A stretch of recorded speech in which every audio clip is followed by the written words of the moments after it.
Mateus capítulo 5, quem encontrou, diga amém. A partir do versículo 17 diz assim a Bíblia, a palavra de Deus. Diz assim a palavra de Deus: não cuideis que vim destruir a lei ou os profetas. Não vim abrogar, mas cumprir.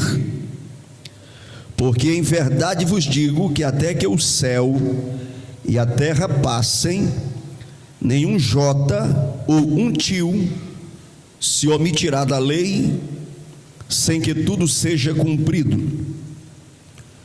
Qualquer, pois, que violar um destes menores mandamentos, e assim ensinar os homens, será chamado menor no reino dos céus.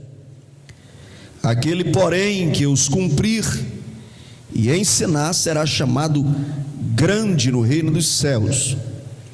Porque vos digo que se a vossa justiça não exceder a dos escribas e fariseus, de modo nenhum entrareis no reino dos céus. Nós lemos aí do 17 até o 20, é a primeira parte, primeiro tópico. Eu quero que os irmãos atentem aí no versículo 20, vamos inclusive ler de forma conjunta o versículo 20, vamos lá? Mateus capítulo 5, versículo 20, toda a igreja, 1, 2, 3.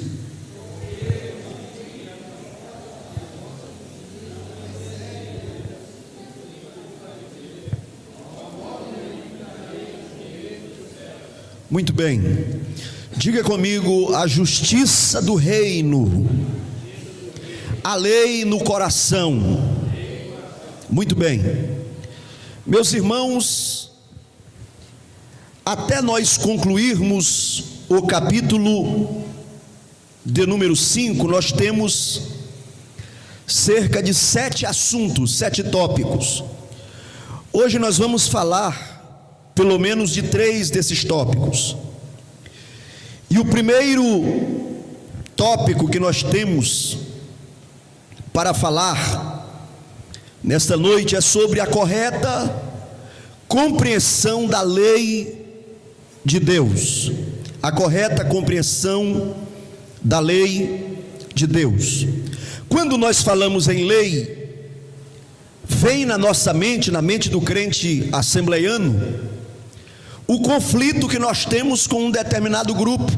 Conflito que eu digo não armado, pelo menos nunca me chegou ao conhecimento que esse conflito tenha partido para o campo da violência física, mas um conflito de interpretação. Tem um grupo que orienta a guarda de um dia da semana, seleção de alimentos, e eles utilizam a expressão voltada aí para a lei, ou se utilizam da lei, não somente a lei moral, mas a lei cerimonial, como seu arcabouço doutrinário, baseado nas leis do Antigo Testamento.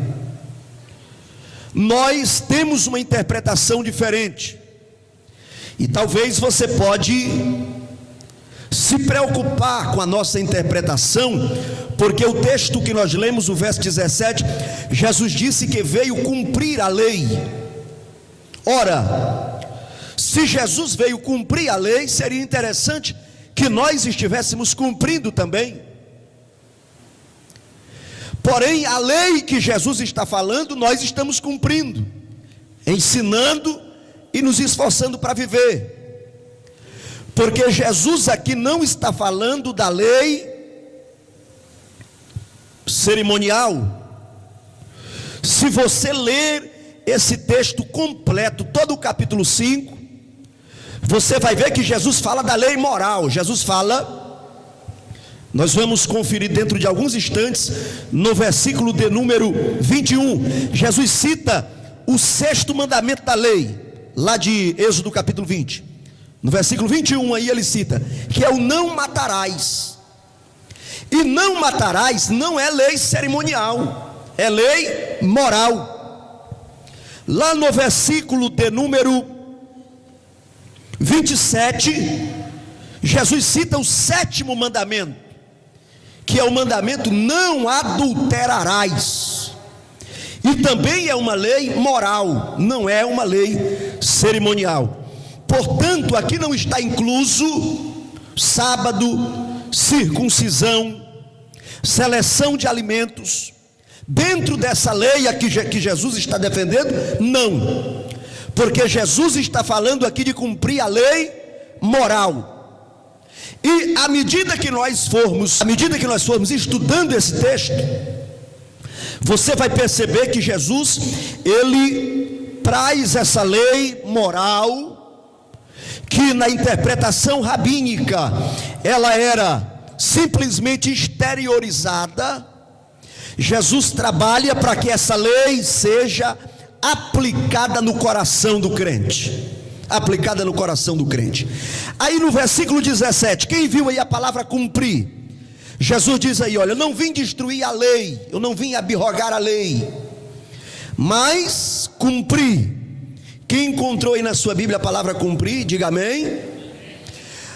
Uma curiosidade no campo linguístico, para você que é curioso: essa palavra cumprir aí, na língua que foi usada para escrever o Novo Testamento, qual é a língua original do Novo Testamento, quem sabe? É o grego. Muito bem, é o grego. No grego, essa palavra cumprir é a palavra pleroo, que significa completar e expandir. Diga comigo: completar e expandir. Eu estou vendo muita gente ouvir poucas vozes. Diga comigo: completar e expandir. Muito bem.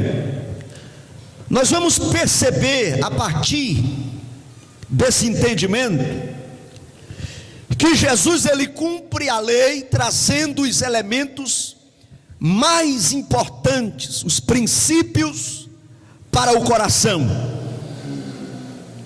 E ele expande a lei quando ele usa a expressão eu porém vos digo, que você vai ver que Jesus usou aqui nesse capítulo algumas vezes.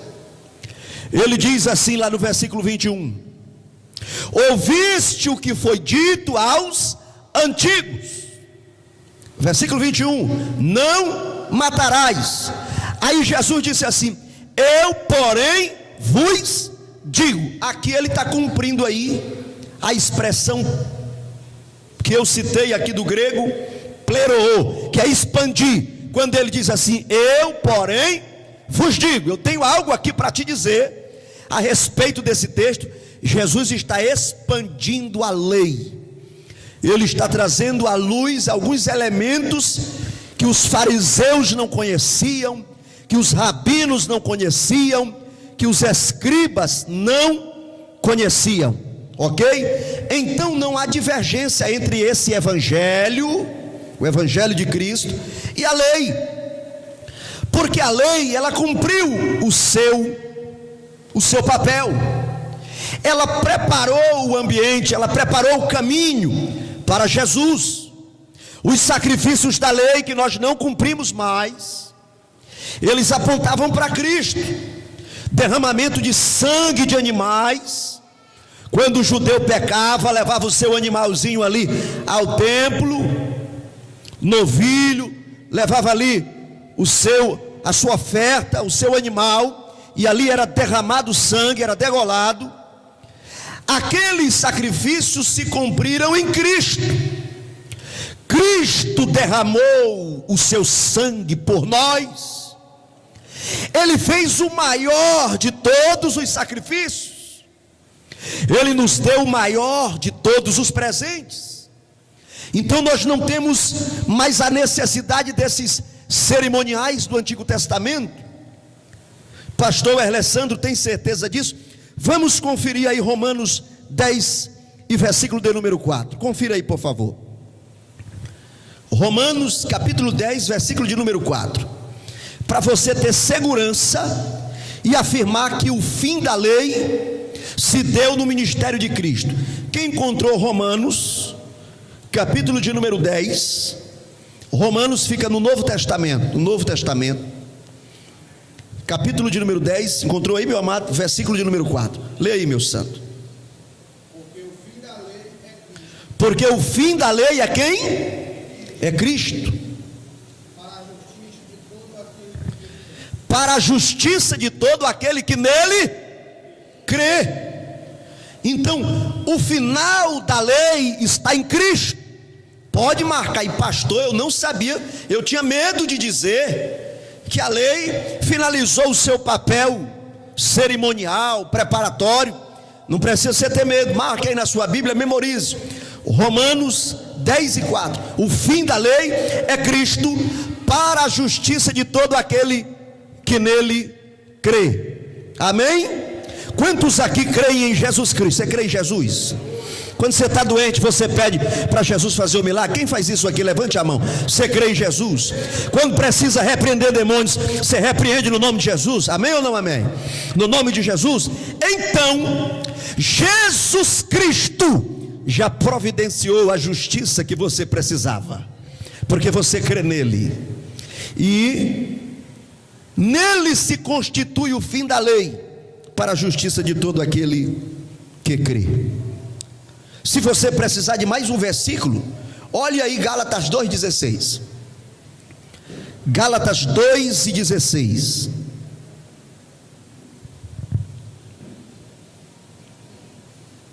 Gálatas capítulo 2, versículo 16. Gálatas fica depois de 2 aos Coríntios. Vamos manusear a Bíblia? Culto de ensinamento, todo crente com a Bíblia na mão. Vamos lá. Eu sei que às vezes a gente prefere os aparelhos, você clica lá, já vai logo em cima, mas a Bíblia impressa, irmãos, ela é insubstituível, é outro nível, né? Então vamos manusear a Bíblia. Romanos 10:4 nós já lemos. Agora Gálatas 2:16, quem encontrou? Vamos ler todos? Muita gente encontrou. Eu vou contar até 3 e você lê aí na sua versão em alto e bom som. 1, 2, 3.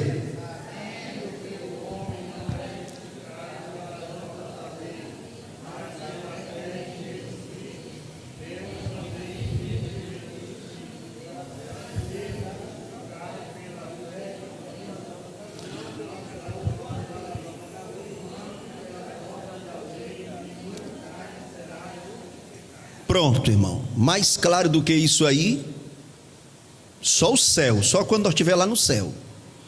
Não é pelas obras da lei, mas é pela fé em Cristo Jesus. A lei teve o seu papel, Deus usou Moisés. Agora nós não vamos dizer que a lei era uma besteira, era uma idiotice. Tem gente que mira no adventista e acerta em Deus, porque a lei que Moisés deu, ela veio de quem? Ela veio de Deus. Deus deu a lei, Moisés recebeu e entregou para o povo. Ela cumpriu o seu papel. Mas agora também você não é obrigado a sair criticando, né? Xingando esse adventista besta, cumprindo essa lei velha e tal. Olha, você está mirando no adventista e está acertando em Deus. A lei cumpriu o seu papel, e o seu papel finalizou em Cristo. O fim da lei é Jesus, é Cristo, para a justiça de todo aquele que nele crê. Glória a Deus pelo ministério de Moisés, glória a Deus pela lei, e glória a Deus porque Deus amou o mundo de tal maneira que nos deu o maior presente que nós poderíamos receber, que é Jesus Cristo, o seu Filho. É o maior presente. A partir do versículo de número 18, vamos lá. Porque em verdade vos digo, que até que o céu e a terra passem, nenhum jota ou um tio se omitirá da lei, sem que tudo seja cumprido. Qualquer, pois, que violar um destes menores mandamentos, e assim ensinar aos homens, será chamado menor no reino dos céus. Aquele, porém, que os cumprir e ensinar, será chamado grande no reino dos céus. Quais mandamentos Jesus está se referindo? Mandamentos morais, que vão ser tratados à frente, que nós vamos ler dentro de alguns instantes. Os mandamentos morais, na área do relacionamento, na área da família. Esses mandamentos morais não podem ser violados. Como é que alguém viola os mandamentos de Deus? Diga comigo assim: 3 formas que alguém pode violar o mandamento de Deus. Primeira forma, você viola o mandamento de Deus com indiferença. Indiferença. Você sabe o que é indiferença? É o desprezo, é a frieza. Você sabe o sentido, a natureza de algo, mas você age com frieza em relação àquilo ali. Não mexe comigo. Você está violando o mandamento de Deus. Você está violando o mandamento de Deus. A igreja, irmãos, é um organismo vivo. A igreja é um organismo vivo. Ela é o corpo de Cristo.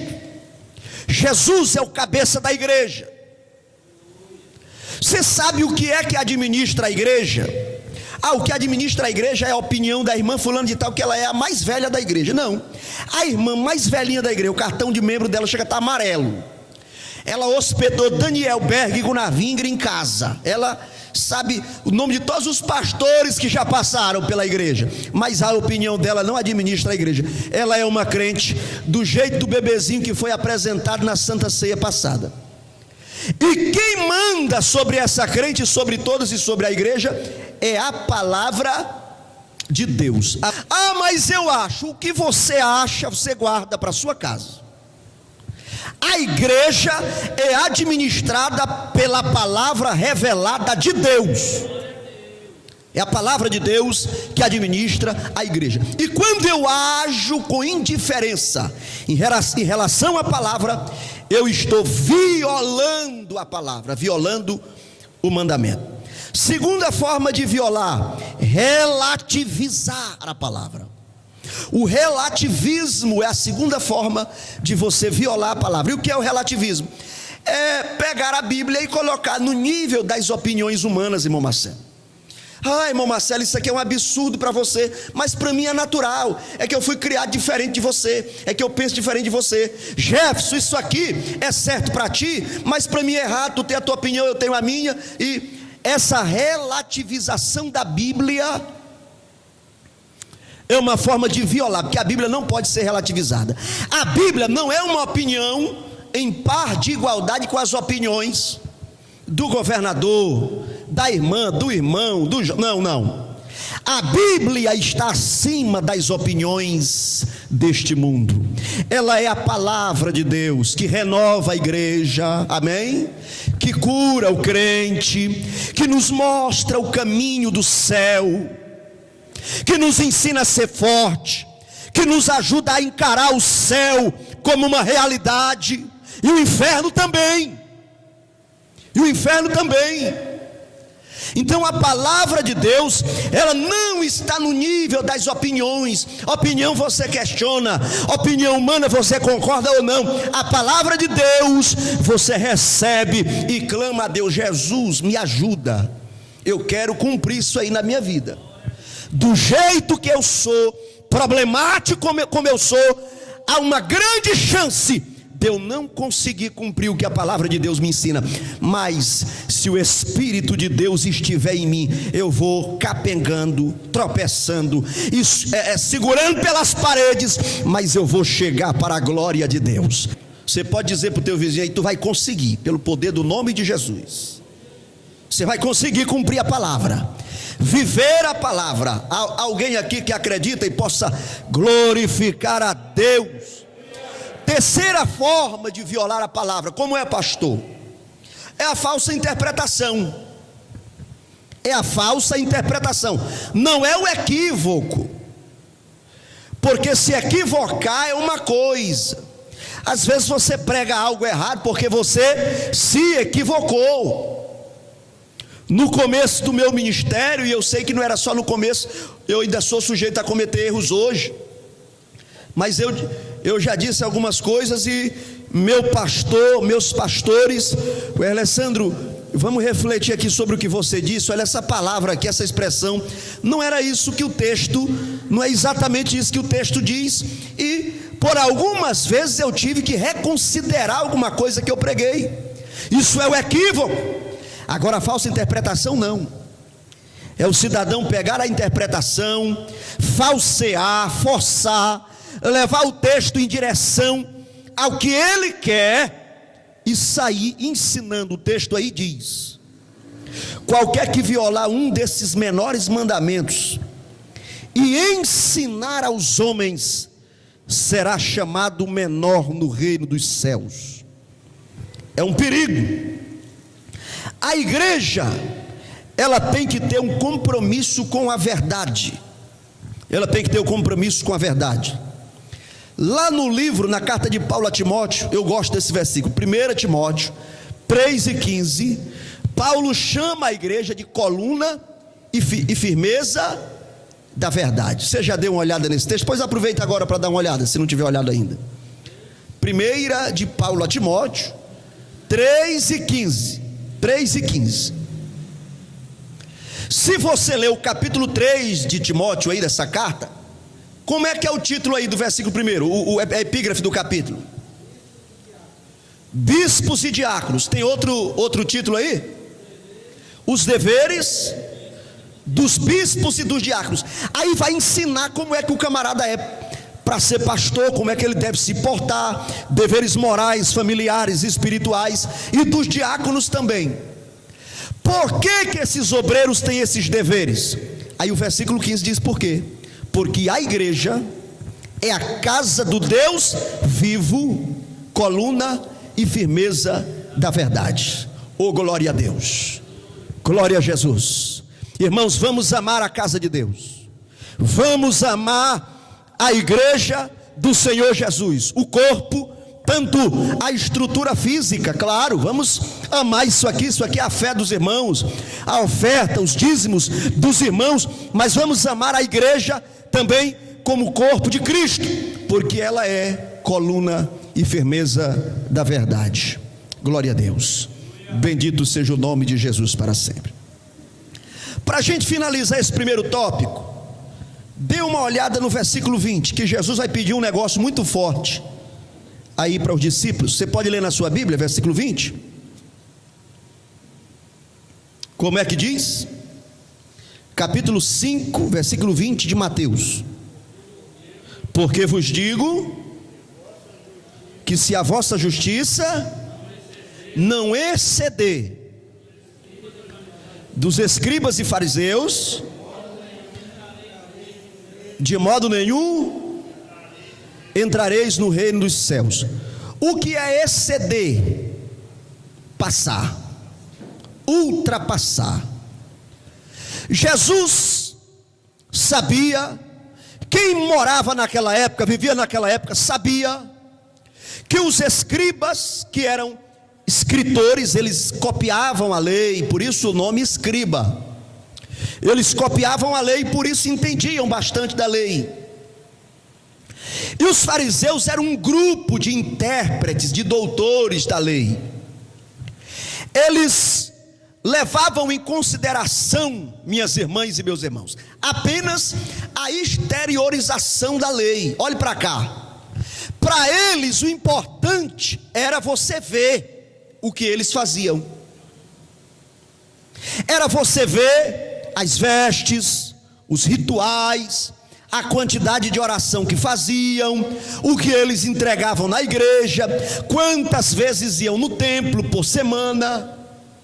O exterior, para eles, o propósito era ser visto pelas pessoas. Quando Jesus diz que nós temos que exceder os fariseus em justiça, é porque ele não está desprezando aqui os fatores exteriores, mas ele está dizendo que antes do exterior, ao interior, ao coração, e é do interesse de Deus que a lei, que a palavra esteja no coração. Abra sua Bíblia em Jeremias 31 e 33. Jeremias 31 e 33. Eu vou acompanhar com vocês também. Jeremias 31 e 33. Quem encontrou? Diz assim, vamos ler? Mas este é o concerto que farei com quem? Com a casa de Israel. Depois daqueles dias, diz, porei o quê? Porei a minha lei no seu interior e escreverei no seu coração, e eu serei o seu Deus, e eles serão o meu povo. Você pode dar glória a Deus? Aleluia. É do interesse de Deus que a palavra, que a lei, que o mandamento esteja em nossos corações. É do interesse de Deus.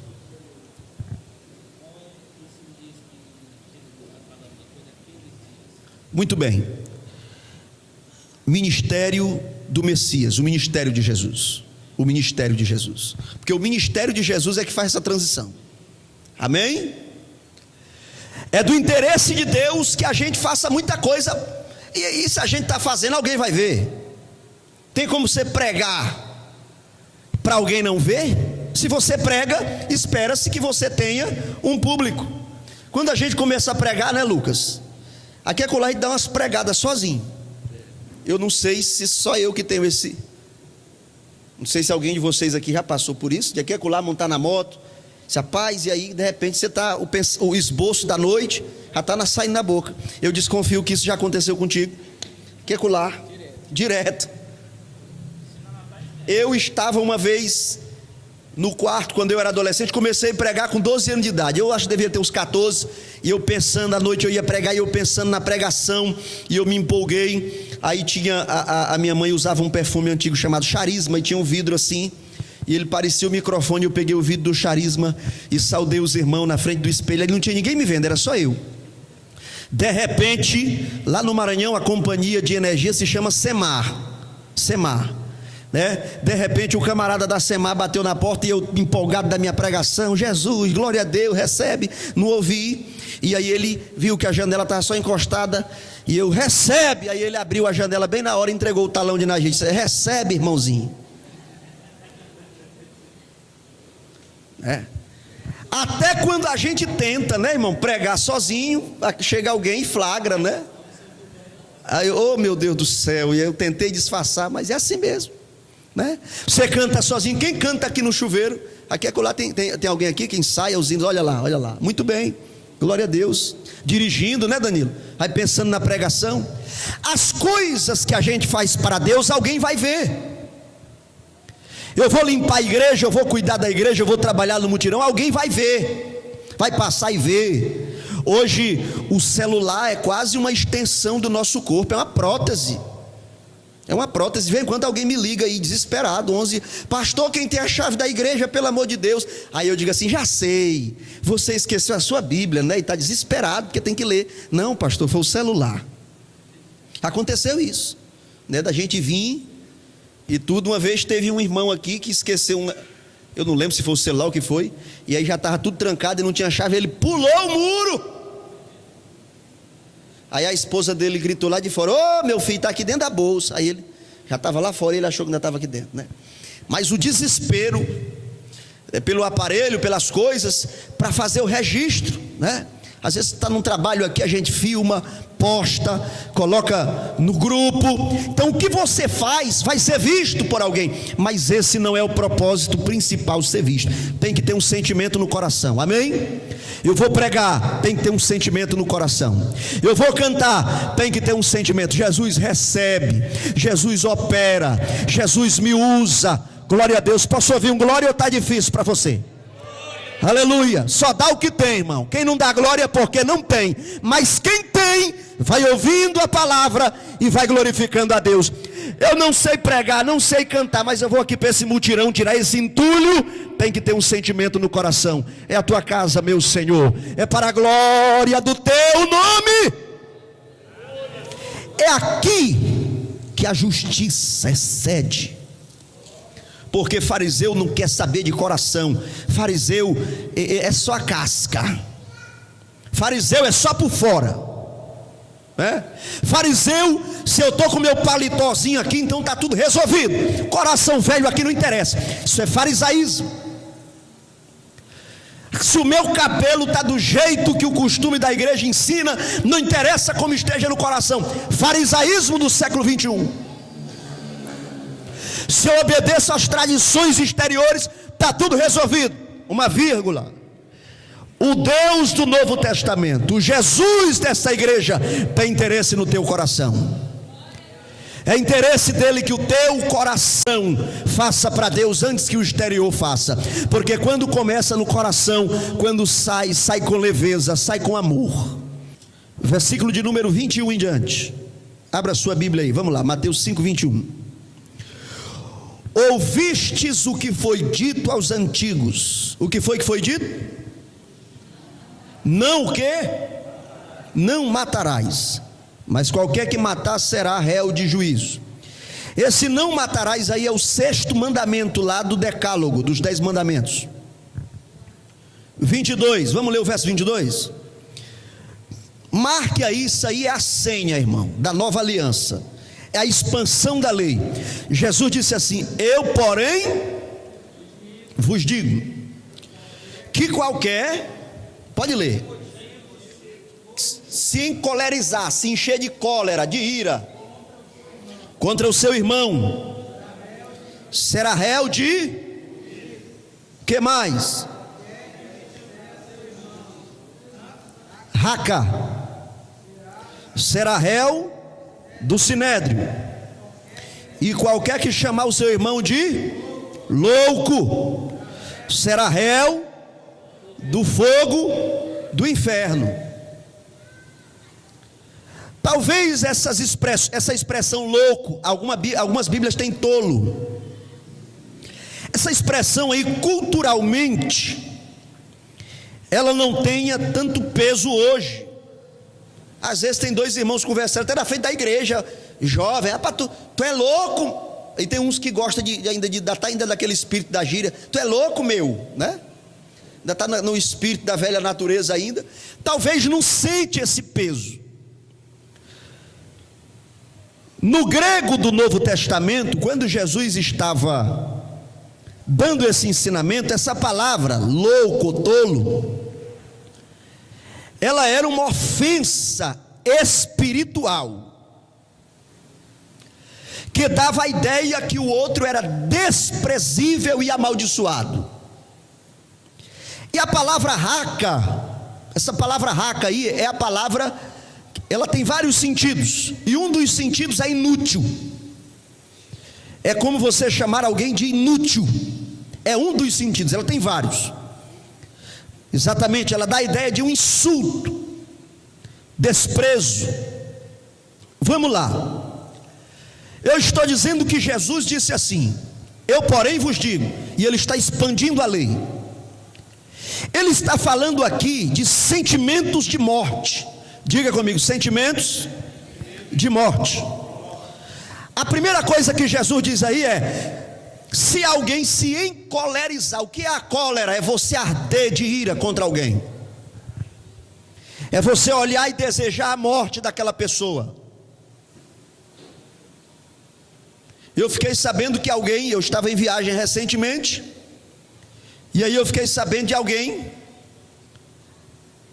que um crente não se agradou de uma atitude sua, uma pessoa ligada à liderança, e a pessoa desejou assim e falou, não foi nem só um desejo silencioso, falou: se o meu desejo era que uma carreta passasse por cima desse irmão, ainda hoje. Quando Jesus fala a respeito de se encolerizar, ele está falando a respeito do sentimento de homicídio que o assassino alimenta antes de executar o crime. A morte, irmãos, ela não é só um ato físico. Antes de ser um ato físico, ela foi um sentimento. E Jesus está dizendo que na interpretação rabínica, o assassinato se resumia ao ato físico. Mas na sua lei, na lei da graça, o cristão, o discípulo, que alimentar sentimentos de morte no seu coração, ele já é réu do fogo do inferno. Esses sentimentos, eles saem, porque aquilo que você sente, você fala. Aquilo que você, não adianta querer esconder não, às vezes dá uma batidinha no ombro, dá um sorriso, mas aquilo que você sente por alguém, o ódio, o desrespeito, o desprezo, qualquer hora a natureza humana carregada de vaidade vai jogar para fora. E você acha que Jesus derramou o seu sangue para formar uma igreja de pessoas que venham para o culto e alimentem dentro de si sentimentos de morte? De forma nenhuma, porque o Espírito de vida está sobre nós. Jesus Cristo disse, lá em Jerusalém, na festa, no templo, ele disse: quem crê em mim, como diz as Escrituras, do seu interior fluirão rios de águas vivas. Levante a sua mão, levante. Eu não sei como você chegou aqui, mas o doce Espírito de Deus nos dá ânimo, nos dá força. E a palavra de Deus para você nesta noite é: Deus não te deu espírito de morte, violência, homicídio, cólera, ira, desprezo. Quem está em você é o Espírito de Deus, é a presença gloriosa de Deus. Dá para você dar glória ou não tem como? Se você tem esse espírito de vida, e se não tem, eu recebo graça, recebo autoridade de Deus para dizer que esse espírito domina esta casa, domina esse pastor, domina esses obreiros. Ele está sobre esses crentes que vieram aqui esta noite, e dentro de você vai jorrar rios de águas vivas, para a glória de Deus. Posso ouvir um glória dos salvos? Posso ouvir um glória dos vitoriosos? Posso ouvir um glória dos libertos? Cadê você? Oh glória, oh glória. Aqui não, Satanás. Espírito de homicídio, morte, sentimento de ira, bata em retirada, porque o Espírito de Deus preenche a igreja. Oreman, decalamacho, remai. Feche os seus olhos e adore a Deus aí, pelo menos por 30 segundos. Vamos dar glória a Deus, vamos desenferrujar. Abre essa boca, abre o coração. Jesus está aqui, vem graça, vem renovo. Isso, pode dar glória a Deus, que você vai sentir a vida de Deus outra vez, a presença de Deus outra vez. Oh glória, oh glória, oh glória. Essa segunda parte, Jesus está falando que o culto é comprometido pelos sentimentos de ira, de cólera. Como eu vou sentir a presença de Deus? Como vai ter batismo com o Espírito Santo? Como vai ter línguas? Como vai ter profecia? Como vai ter lágrimas? Em um ambiente de competição, de ódio. Se você ler comigo a partir do versículo 23, vamos lá, a partir do versículo 23. Portanto, se trouxeres a tua oferta ao altar, e te lembrares que o teu irmão tem alguma coisa contra ti, como é que diz aí, Danilo, versículo 24? Deixa a oferta diante do altar, irmão, não bota no bolso e volta com ela não. Não é assim, Danilo? Está aí. Deixa diante do... que mais? E vai. Eita, meu Senhor, eu me lembrei que eu me trombei com o Eutônio, discordei dele, e eu desejei até que ele desse uma tropeçada lá na frente da casa dele. Essa oferta aqui só vai aumentar a matemática ali do caixa da secretaria, mas diante de Deus não vai ter nenhuma validade. Deixa eu procurar meu irmãozão lá. Ô meu irmão, me perdoa, meu irmão, me perdoa. Rapaz, eu fiquei com uma raiva tão grande de ti. Tu disse aquele negócio para mim, me perdoa, Eutônio. Ô pastor, eu nem pensei que tinha dito isso tudo. Eu disse, pois tá bom, pô, me perdoa também. Aí se entende, irmão, a falta de comunhão entre os crentes, entre o povo de Deus, atrapalha o culto. Você não é cliente, isso aqui não é supermercado, isso aqui é a casa de Deus, isso aqui é a igreja. Você vem para cá às 7h30 para ficar até 9 horas, 9h15, jogando o tempo fora? Ou você quer que Deus receba a tua adoração? Ou você quer sair mais vivo do culto? Aleluia! O ambiente de avivamento será um ambiente de perdão e reconciliação. Aleluia! Versículo de número 25: concilia-te depressa com o teu adversário, enquanto estás no caminho com ele, para que não aconteça com o adversário, que o adversário te entregue ao juiz, o juiz te entregue ao oficial e te encerre na prisão. Sabe o que o versículo 25 está dizendo?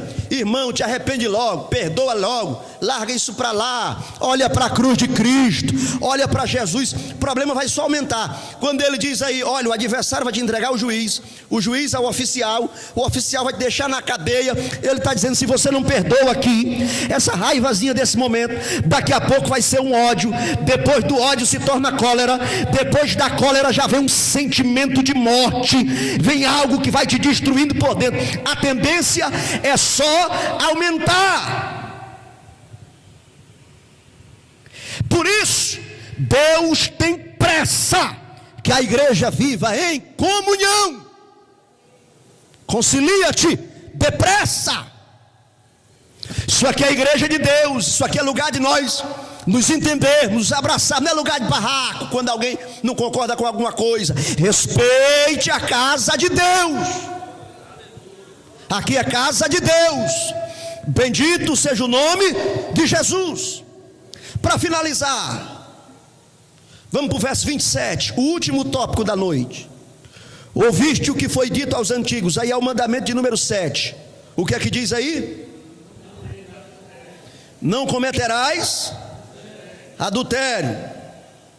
Versículo 28: eu, porém, que qualquer que atentar para uma mulher e a cobiçar em seu coração, cometeu adultério com ela. Os rabinos focavam na prática. Teve a prática, teve pecado. Não teve a prática, não teve pecado. Jesus está expandindo a lei, plerou, expandindo a lei.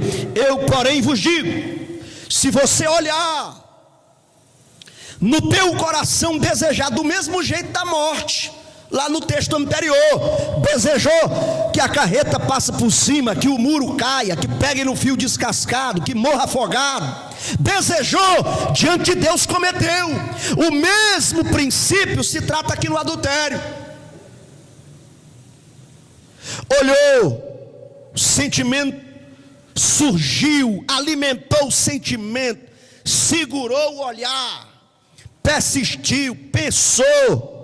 Tudo que é pensamento, irmão, uma hora se torna uma ideia, depois que é uma ideia se torna um plano, e depois que se torna um plano, vai ser executado mais cedo ou mais tarde. Martinho Lutero tinha uma frase importante. Ele dizia assim: não posso impedir que os pássaros voem sobre a minha cabeça. O ser humano é falho, aqui e acolá é surpreendido com sentimentos que contrariam a sua fé, mas ele diz assim: mas eu posso impedir que esses pássaros que voam sobre a minha cabeça façam ninhos na minha cabeça. Jesus está falando aqui da pureza moral. Adultério é um encontro íntimo entre duas pessoas, quando há envolvimento de um casado, para validar aí a palavra adultério. Mas qualquer atividade nesse sentido, que eu não vou ser tão claro aqui na expressão, sendo que viola a lei de Deus, e violar a lei de Deus é um adultério contra Deus, se enquadra nessa palavra. Versículo 29, vamos ler: porque se o teu olho direito te escandalizar, arranca-o. Agora o negócio vai ficar sério aqui. Se o teu olho direito te escandalizar, arranca-o e atira para longe de ti. Tá ruim de arrancar olho. Tem gente que não se liberta de coisa muito mais simples, né? vai arrancar o olho. Mas Jesus falou aí que é o olho direito. Você só peca só com o olho direito, é? Ou o esquerdo não acompanha, não? Isso aí era uma expressão para mostrar a gravidade do pecado. Jesus não é a favor da automutilação. Diga comigo, Jesus não é a favor da automutilação. Existe um organismo amparado pelo Vaticano chamado Opus Dei, que eles ensinam a autoflagelação, a automutilação. Eles têm açoites com lâminas na ponta, e aí o monge lá, quando pensa que se flagrou em alguma atividade, algum pensamento ilícito, ele se autoflagela, se corta, derrama sangue. Jesus não é a favor da automutilação, porque se fosse automutilação também estaria o olho esquerdo aí. Então isso aqui é uma expressão cultural daquela época, para nos chamar a atenção da gravidade do pecado. Seja radical com o pecado, não aceite o pecado, não minimize as coisas. Não, mas foi só, não minimize. O pecado leva para o inferno, te separa eternamente de Deus.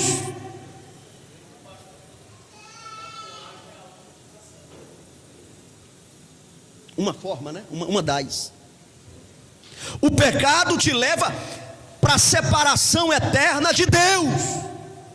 Aí o versículo 30 diz: se a tua mão direita te escandalizar, corta-a e atira para longe de ti, porque é melhor que um dos teus membros se perca do que todo o teu corpo seja lançado no inferno. O mesmo princípio do versículo anterior.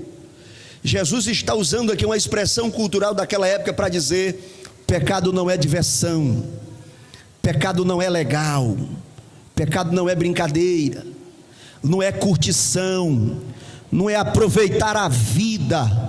Aproveita a vida, irmão. Quem aceita Jesus como Salvador e abandona o pecado, é isso que é aproveitar a vida. Ninguém aproveita a vida em mesa de bar, ninguém aproveita a vida na zona, ninguém aproveita a vida no pecado, na promiscuidade. Isso aí é engano, e quem entra na onda se faz servo de Satanás. Você aproveita a vida oferecendo a tua juventude, a tua velhice, qualquer faixa etária da tua vida na presença de Deus. Oh, glória a Jesus. Na presença de Deus que você tem vida. Se coloque de pé em nome do Senhor Jesus Cristo. Oh, glória. Levante a sua mão direita e diga comigo assim: o Evangelho precisa estar no meu coração. Oh, glória a Deus. O avivamento, irmão, começa dentro do teu coração. A revolução acontece dentro do teu coração. Os momentos extraordinários que você vai viver com Deus começa dentro do teu coração. Eu quero nesta noite, nós vamos finalizar o trabalho. Tem um hino aí no jeito, já pode soltar o hino aí da cantora. Vamos adorar o Senhor Jesus, vamos finalizar orando, para que os nossos corações sejam cheios, mais limpos, para que a palavra se estabeleça no nosso coração, para que o sentimento de vida nos encha de uma forma extraordinária. Vamos cantar? Solte a voz aí, pode cantar. Feche os seus olhos enquanto o louvor é ministrado. Oh, glória a Deus.